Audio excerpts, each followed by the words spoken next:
ভোরে সূর্য ওঠে, সন্ধ্যায় নামে। দেখে মনে হয় সূর্যই আমাদের চারপাশে ঘুরছে। তাই তো হাজার বছর ধরে মানুষ বিশ্বাস করছে সূর্য পৃথিবীকে প্রদক্ষিণ করছে। কিন্তু বিজ্ঞান কি বলে?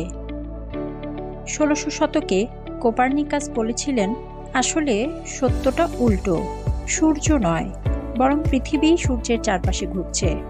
গ্যালিলিও টেলিস্কোপে শুক্র গ্রহের বিভিন্ন পর্যায় দেখে প্রমাণ দিলেন সূর্যই আসল কেন্দ্র। কেপলার আরও এগিয়ে দেখালেন, পৃথিবী ও গ্রহগুলো সূর্যকে প্রদক্ষিণ করে উপবৃত্তাকার পথে। এভাবেই সত্যকে আর আটকে রাখা যায়নি। আজ আমরা জানি পৃথিবী ৩৬৫ দিনে সূর্যের চারপাশে নিজ অক্ষে ঘুরে। এতেই দিন ও রাতের সৃষ্টি হয়।